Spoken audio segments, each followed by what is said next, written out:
At a very young age, my mother taught us the importance of branding without even realizing it. Growing up, I grew up in the streets of Brooklyn, New York, and it wasn't the most nicest, suburban, cleanest environment. It was the Ghetto. Let me just keep it all the way 100. It was the hood. okay. And my mom would teach us things, and she would drop these little nuggets before we would leave the door. And she would say to us, "You better not go outside with that scarf on. Your grandfather will roll in his grave. You better not. You better not." Girl, you think you're going outside with those PJs? No, ma'am. You better come inside and get dressed. You are not going to embarrass yourself like that. Or she'll say things like, when you walk outside, you better not look down unless there's money on the ground. Okay? You walk with your head up high. Show some confidence and self-respect. Let people know who you are. And my most favorite, she would say, "Let me tell you something, honey. We may live in the ghetto, but the ghetto doesn't ever have to live in you." And she was teaching us so much value, which is why a lot of people are so shocked by where we grew up, because we were so different. My mom was teaching us the importance of branding, of marketing yourself, because let's face it, we are a walking advertisement of who we are each and every single day. So before we dive in, let us establish the true definition of rebranding.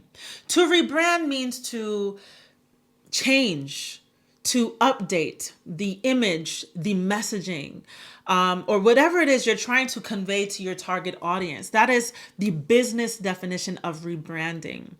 When you think about big companies like Target, Walmart, Ulta, all these big brands, the reason why they're still standing and they were able to stand against the test of time is because they understood the value of rebranding, to change their messaging, to change their image to be in alignment with their current position or in alignment with how they wanted to portray themselves or what information or message they wanted to give to the world in order to attract a certain response.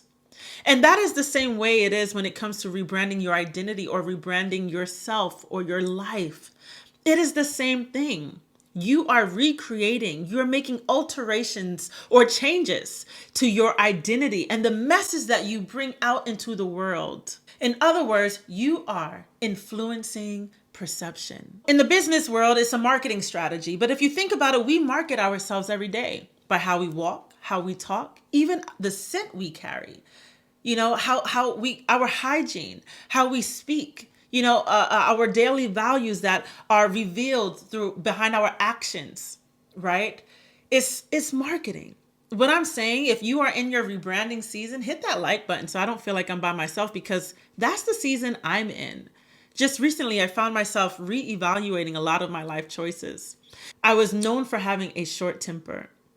And I mean, anything could ruffle my feathers. Anything could ruffle my feathers. I would be ready to fight. I would be ready for war. Okay.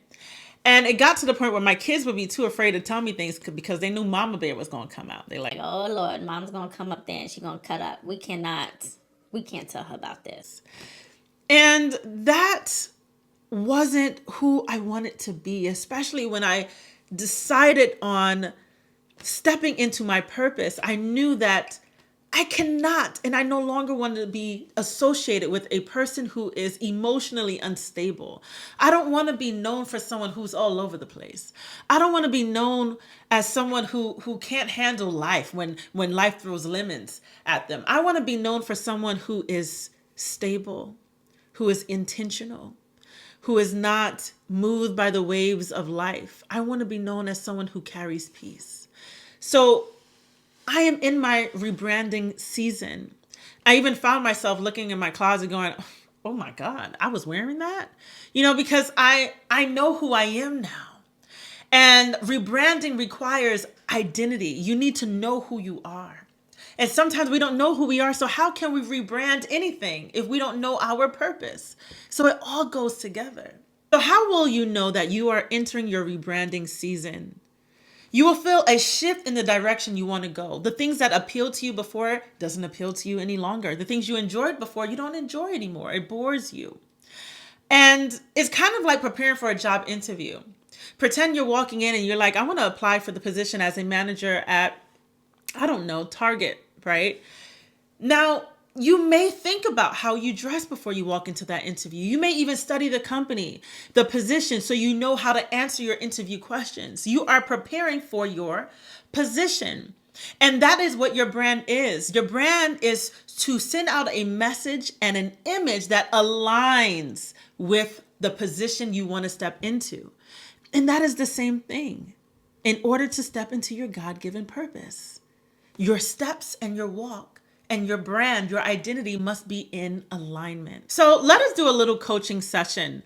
Imagine you just discovered your God given purpose. And hold on, if you didn't, just click the link below. I created a digital workbook for just $3.99. Okay. It's not going to break your pocket, but it is a workbook designed to help you discover your purpose and also to create smart goals to help you accomplish those goals so you can step into it. So I'm not going to leave you hanging. I'm not going to help you find your purpose and then leave you by yourself. No, you're going to not only discover it, but you will have actionable steps you can take to accomplish your goals before the year ends. Sounds great? Sounds great. Okay, let's jump back into this video. Now, if you already know who you are and your God-given purpose, it makes it easier to define your identity, also known as your brand identity. So rebranding and your branding involves two major things, right? Image and messaging. Just ask yourself, am I in alignment with the position that God wants me to step into? And if not, what changes do I have to make? Remember, every action you take tells a story. The way you dress tells your story without words. The way you carry yourself tells your story. Branding is all about storytelling, and you want to master that. But how do you master storytelling if you don't speak to the author and creator himself? You can't tell your story without him. You need to make sure you and God are in alignment. You know, I think about the Proverbs 31 woman and how she would rise up and wake up before the sun comes up. You know, even Jesus started his mornings before the sun came up. So I'm assuming 5 a.m., they're part of the 5 a.m. club. Or maybe you can even think about Esther and how she was preparing for her position, you know, and it's like, okay, Lord, my values, is it evident in how I show up in the world? Do people perceive me the way that aligns with my calling? Who is around me? Does it represent the position I am taking? Does my actions represent it? Does the way I dress, does the way I walk, does the way I speak represent that? And if Jesus were to come and sit in front of me right now and say, I'm ready to interview you for your position, would you be ready? You know, I want you to think about a time when somebody walked into the room and they left a lasting impression where you couldn't stop thinking about them. And I'm not saying obsessing, but like maybe for a good minute or two, you were like, there's something about that person that was a little, I liked. Maybe it was the cadence in their voice. Maybe it was something about the way they moved, the way they handled dysfunction, the way they navigated in a room that was chaotic, the way that they carried peace, the way that they had soundness in their mind, the way that they spoke, the way that they carried authority or commanded authority, the way that they brought forth love that felt like a warmth was wrapped around them. Just think about that thing and ask yourself, how did they get there? How did they get there? What steps did they take? And I'm 100% sure they went through several stages of rebranding. Maybe you need to change your morning routine. Maybe you need to change your closet, the clothes in your closet.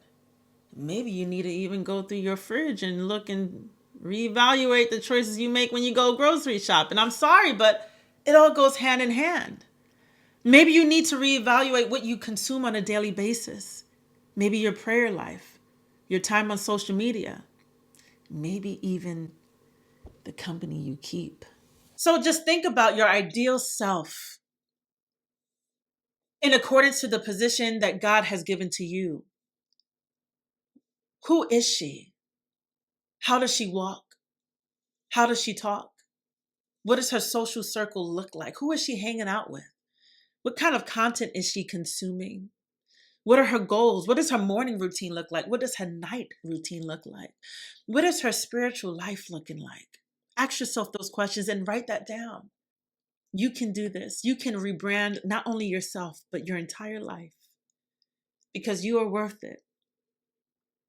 I did a lot of rebranding in my life, and let me tell you, the reward is great. So, if you like the message, if it resonated with you, share the message if you know someone who needs to hear it. And don't forget to subscribe because I have more coming up. And let me know if you want more content like this, if there's a specific subject that you may need help in. Remember, we are on this journey together. We are on this journey together. And I'm so excited for your level up and your glow up season to get started. Take care and God bless.